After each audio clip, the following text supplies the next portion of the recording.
Monsoon से पहले ही उत्तर प्रदेश में कुदरत का कहर देखने को मिला है, जहां कई जिलों में आंधी तूफान ने भारी तबाही मचाई है। आंधी तूफान और बारिश की वजह से प्रदेश में अब तक 48 लोगों की जान चली गई, जबकि 25 से ज्यादा लोग घायल हो गए। जानकारी के मुताबिक प्रयागराज में 17, भदोही में 16, फतेहपुर में 9, बदायूं में 5 और सोनभद्र में 1 शख्स की जान गई है। वहीं करीब 2 दर्जन से ज्यादा मवेशियों की भी मौत हो गई है। राज्य में आई प्राकृतिक आपदा को लेकर सीएम योगी ने प्रभावितों को जल्द मुआवजा देने का आदेश भी दिया है। साथ ही सीएम योगी ने अधिकारियों को निर्देश दिया है कि 24 घंटे के अंदर राहत बचाव का काम भी पूरा किया जाए और पीड़ितों तक मदद पहुंचाई जाए। तो उत्तर प्रदेश में 2 दर्जन से ज्यादा मवेशियों की जान गई है। सीएम ने प्रभावितों को मुआवजा देने का ऐलान किया है। उत्तर प्रदेश में आंधी तूफान के चलते कई इलाकों में जाने गई हैं। 48 लोगों की मौत हुई है, 48 लोग, और 25 से ज्यादा लोग घायल हैं। यूपी में आंधी तूफान का असर देखने को मिला है, जिसमें 48 लोगों की जान चली गई है, 25 से ज्यादा लोग घायल हुए हैं। वहीं फतेहपुर जिले में आंधी तूफान और तेज बारिश की वजह से कई इलाकों में भारी तबाही देखने को मिली है। जिले में 5 महिलाओं समेत 9 लोगों की जान गई है। आसमानी आफत के कहर से करीब 16 लोग घायल हो गए और वहीं 8 मवेशियों की भी जान चली गई। जानकारी के मुताबिक जिले में आंधी तूफान से कई पेड़ उखड़ गए, कई जगह बिजली के पोल गिर गए और घरों को भी नुकसान हुआ। वहीं जिला प्रशासन फुल एक्टिव है। सभी घायलों को अस्पताल में भर्ती भी किया गया है और साथ ही प्रभावित इलाकों में राहत और बचाव का काम युद्धस्तर पर किया जा रहा है। तो फतेहपुर की तस्वीर आप देख रहे हैं, जहां पर करीब 16 लोगों की मौत की खबर बताई जा रही है। और यहां आप देखिए किस तरह से तूफान के चलते नुकसान हुआ है। जो कच्चे मकान थे उन्हें सबसे ज़्यादा नुकसान हुआ है। जो रेहड़ी पट्टी लगाने वाले लोग हैं उन्हें भी काफ़ी नुकसान का सामना करना पड़ा। कई जगहों पे दीवारें गिर गई, जिसकी चपेट में आकर लोग घायल हुए हैं, कई लोगों की मौत हो गई। तो फतेहपुर की तस्वीर देख रहे हैं, जहां पर तेज़ आंधी तूफान का असर देखने को मिला।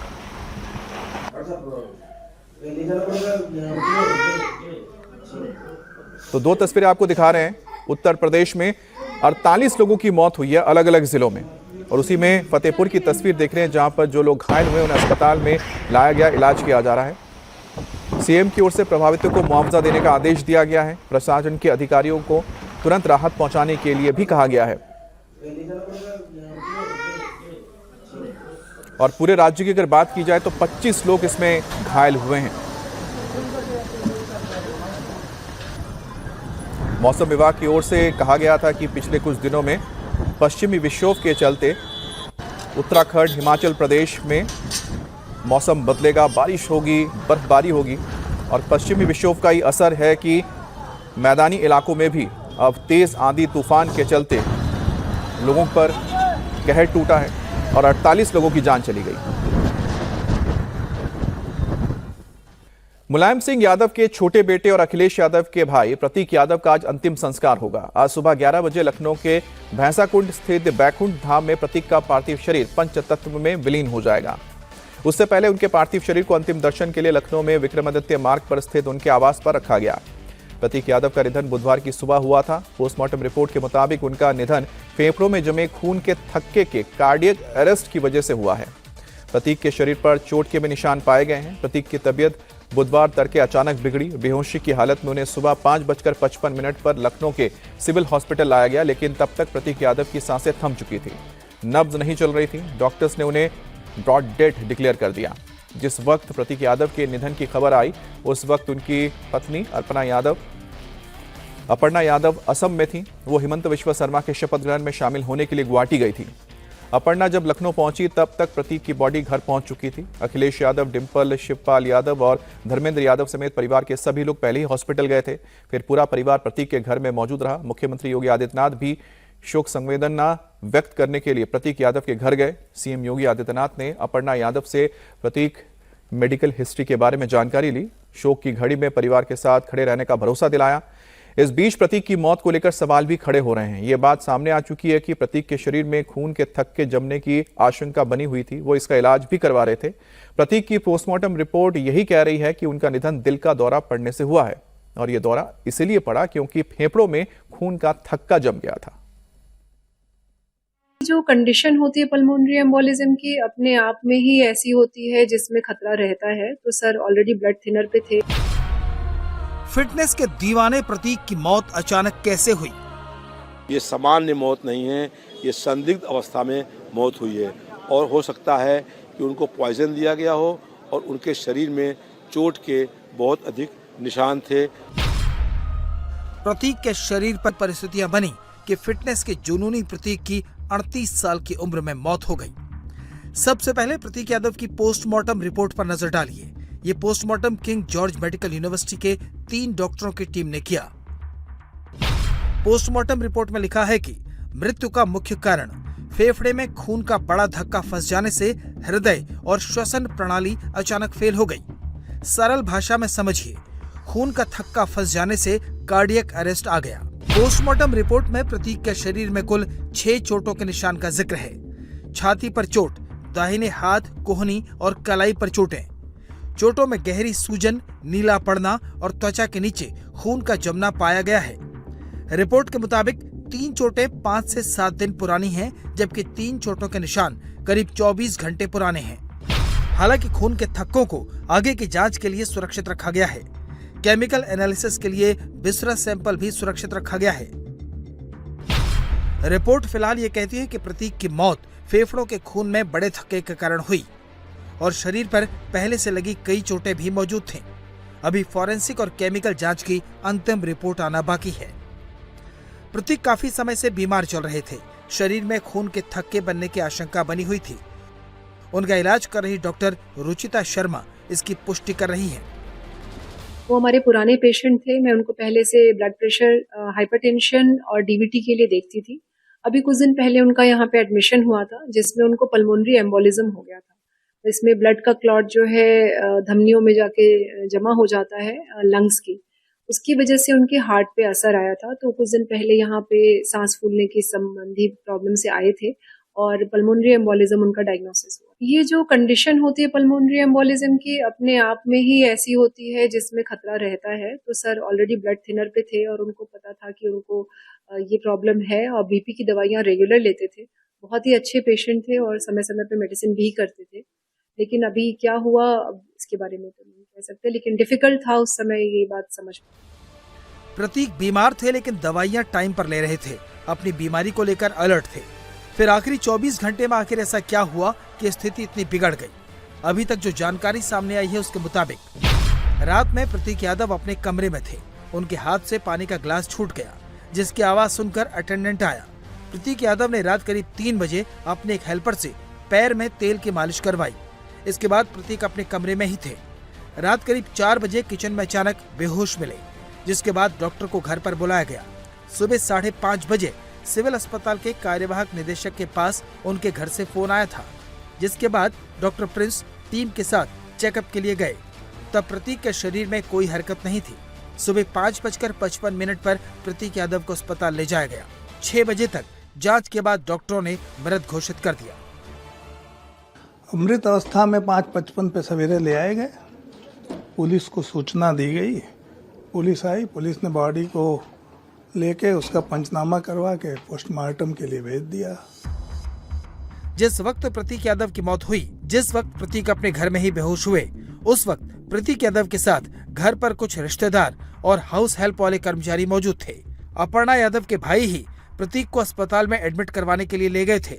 जैसे ही प्रतीक यादव की मौत की खबर अपर्णा को पता चली, वो असम से पहली फ्लाइट से पहुंची। कुछ करीबियों का कहना है कि रात को भी अपर्णा प्रतीक के बारे में जानकारी लेती रही। प्रतीक जिंदा दिल इंसान थे, जिम करते थे, प्लेन उड़ाते थे। घर परिवार का ऐसा कोई प्रोग्राम नहीं होता था जहां प्रतीक सपरिवार मौजूद न रहते हों। लेकिन उतार चढ़ाव उनके जीवन में भी थे। परेशानियां वो भी झेल रहे थे और इसे उन्होंने अपने बड़े भाई अखिलेश यादव से भी साझा किया था। स्वाभाविक है कि जो कानूनी और जो कानून कहता है और जो परिवार के लोग कहेंगे, उस हिसाब से हम लोग मानेंगे बात को। अखिलेश जी, आखिरी टाइम आपकी बात कब हुई थी? ये तारीख तो नहीं बता सकता हूं मैं, लेकिन कुछ दिन पहले मेरी मुलाकात हुई थी, लगभग 2 महीने पहले। उस समय भी मैंने यही कहा था कि अपने स्वास्थ्य का ध्यान रखिए और अपने कारोबार को आगे बढ़ाइए।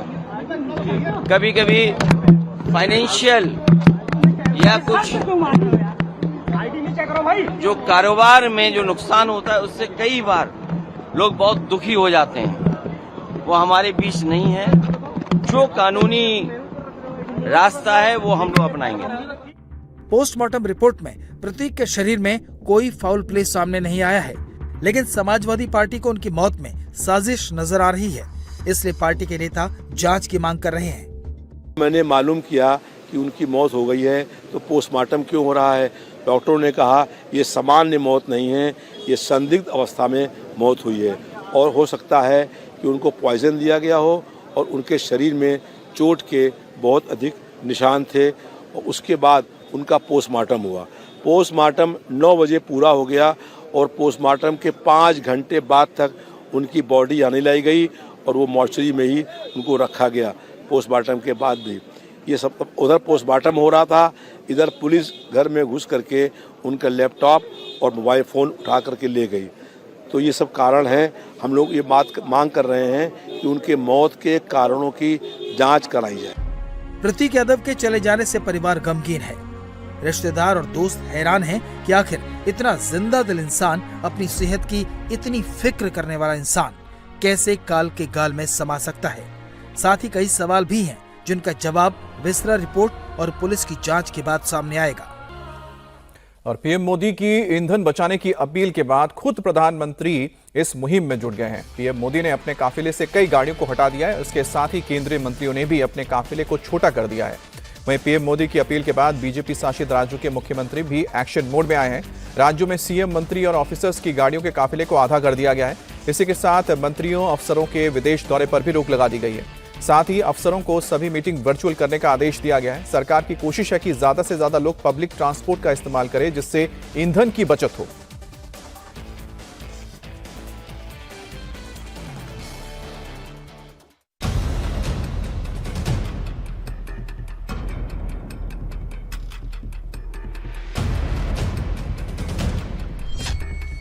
पीएम मोदी का मिशन, ईंधन संकट से निपटने की तैयारी।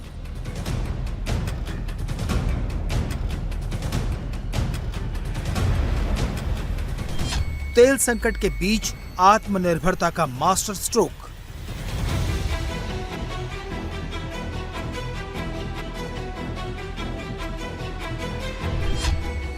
वीवीआईपी कल्चर खत्म, मुख्यमंत्रियों के काफिले हुए आधे।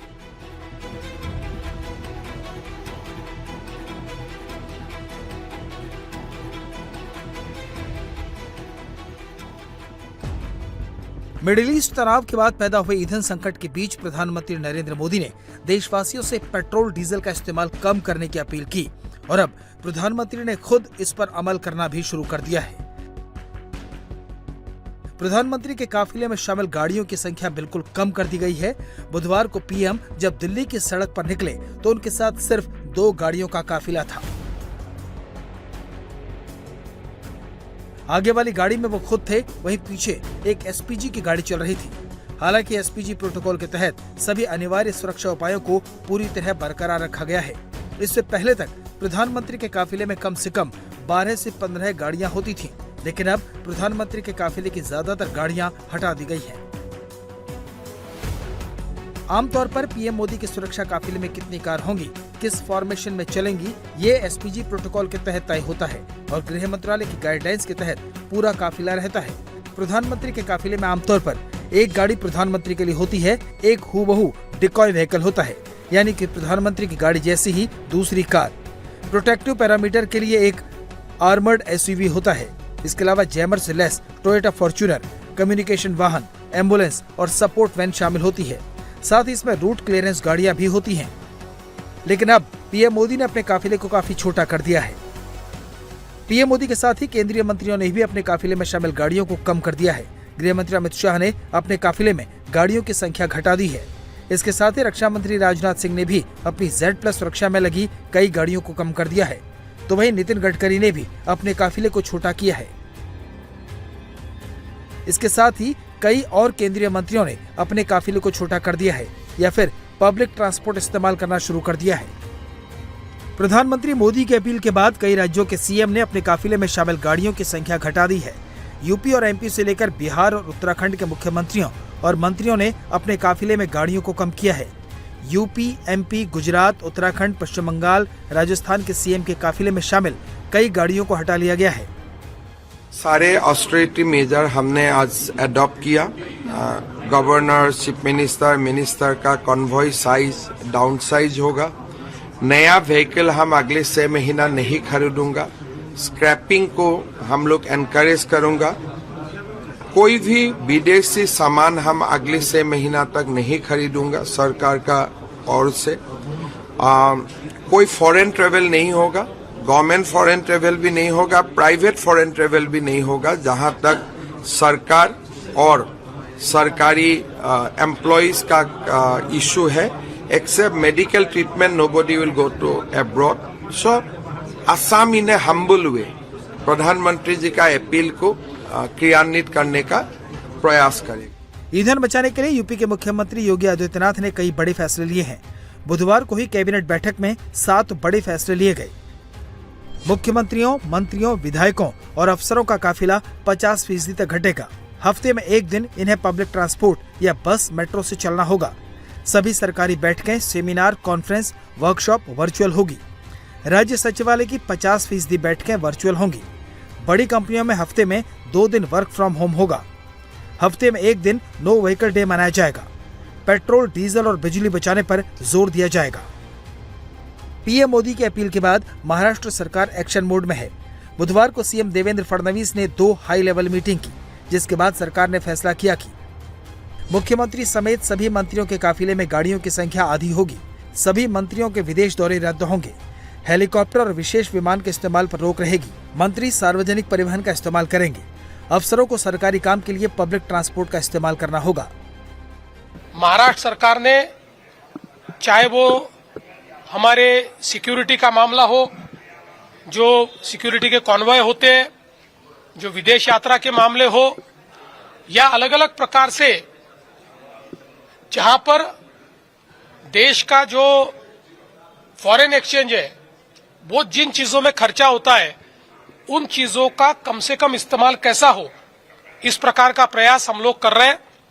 इसके बारे में एक बैठक भी मैंने बुलाई है और निश्चित रूप से प्रधानमंत्री जी ने जो संदेश देश के लिए दिया है, उस दृष्टि से महाराष्ट्र भी काम करेगा। आपल्याला खरं म्हणजे मला सीएम फडणवीस ने आज दोपहर 12 बजे भी कैबिनेट की बैठक बुलाई है। इस बैठक में सरकार कई और बड़े फैसले ले सकती है। सूत्रों की माने तो सरकार प्राइवेट सेक्टर में work from home, car pooling और पब्लिक ट्रांसपोर्ट को बढ़ावा देने के उपाय कर सकती है। ईंधन बचाने की पीएम मोदी की मुहिम में एनडीए नेताओं का भी साथ मिल रहा है। महाराष्ट्र के डिप्टी सीएम एकनाथ शिंदे ने ईवी कार का इस्तेमाल शुरू कर दिया है। वहीं बिहार के सीएम सम्राट चौधरी ने भी इलेक्ट्रिक कार का इस्तेमाल शुरू किया है। इसके साथ ही इलेक्ट्रिक व्हीकल को बढ़ावा देने के लिए बिहार सरकार ने नई ईवी पॉलिसी को मंजूरी दी है। बिहार में इलेक्ट्रिक कार खरीदने पर 1 लाख रुपए की सब्सिडी मिलेगी, जबकि इलेक्ट्रिक स्कूटर या बाइक खरीदने पर 12,000 रुपए तक की सब्सिडी मिलेगी। इसी तरह इलेक्ट्रिक ऑटो खरीदने पर 60,000 रुपए तक का इंसेंटिव दिया जाएगा। प्रधानमंत्री की अपील का असर एयरलाइन कंपनियों पर भी दिखने लगा है। Air India Delhi Chicago, Mumbai New York, Delhi Shanghai, Chennai Singapore route पर अपनी सेवाएं टेम्परेरी सस्पेंड करने की तैयारी कर रही है।